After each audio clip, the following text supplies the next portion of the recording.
Bismillah ar-Rahman ar-Rahim. Wassalatu wassalamu ala ashraf mursalin. Mes chers frères, mes chères sœurs, assalamu alaikum wa rahmatullahi wa barakatuh. Observons le mot ou le nombre 6, qui veut dire sita en arabe.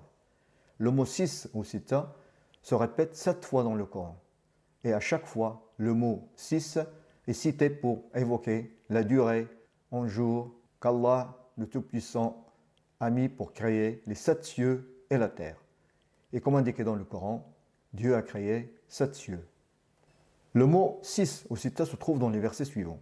Dans le verset 54 de Surat Al-A'raf, dans le 3e verset de Surat Yunus, dans le 7e verset de Surat Hud, dans le verset 59 de Surat Al-Furqan, dans le 4e verset de Surat As-Sajda, et dans le 38e verset de Surat Qaf, et enfin dans le 4e verset de Surat Al-Hadid. Maintenant, si on compte les mots à partir du premier verset où apparaît le mot 6 ou sita, qui est le verset 54 de Surat Al-A'raf, et jusqu'au dernier verset où le mot 6 ou sita est mentionné, et qui est le verset 4 de Surat Al-Hadid, on retrouvera exactement 49 248 mots. Et 49 248 est égal à 114 fois 6 fois 6 fois 6 fois 2. Regardez bien, ce nombre est multiple de 6. Et on est en train de parler du nombre 6 dans le Coran. De même, ce nombre est multiple de 114. Et 114 est le nombre de sourates du Coran qu'Allah a révélé à son messager Muhammad sallallahu alayhi wa sallam.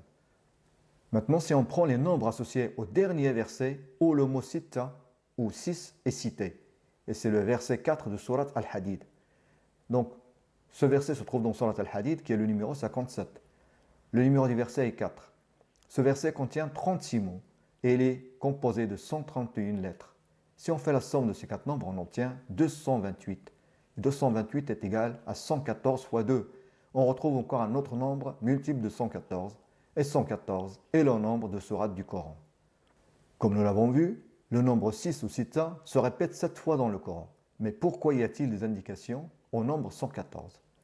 En effet, la dernière sourate du Coran, sourate An-Nas, porte le numéro 114 et elle est composée de 6 versets.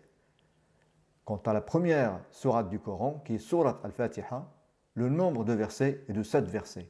Donc nous retrouvons ces deux nombres, le nombre 6 et 7. Donc Allah a créé les 7 cieux durant 6 jours. Et dans le Coran, la première sourate qui est Al-Fatiha se compose de 7 versets.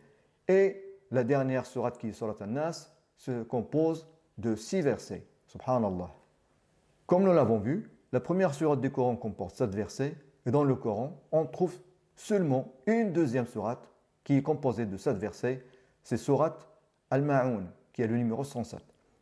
De même, la dernière sourate du Coran a 6 versets, c'est sourate Al-Nas, et dans le Coran, il y a uniquement une deuxième sourate qui a 6 versets, et c'est sourate Al-Kafirun.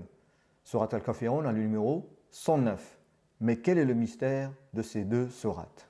Comme on l'a vu, Surat Al-Ma'un a le numéro 107.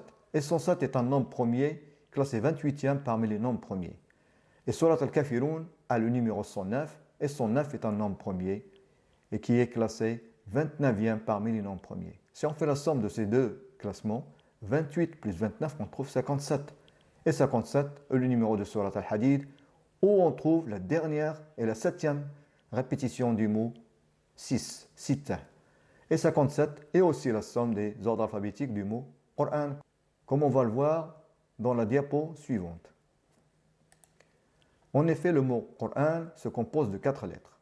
Nous avons la lettre Qaf, ordre alphabétique 21, Ra 10, Alif 1, Noun 25. Si on fait la somme de ces 4 ordres alphabétiques, on obtient 57.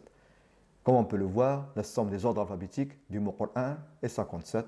Et 57 est aussi le numéro de Surat Al-Hadid, qui est le fer, où se trouve la 7e et dernière citation du mot 6, cita dans le Coran. Barakallahu fikum, et qu'Allah vous facilite. Wassalamu alaikum wa rahmatullahi wa barakatuh.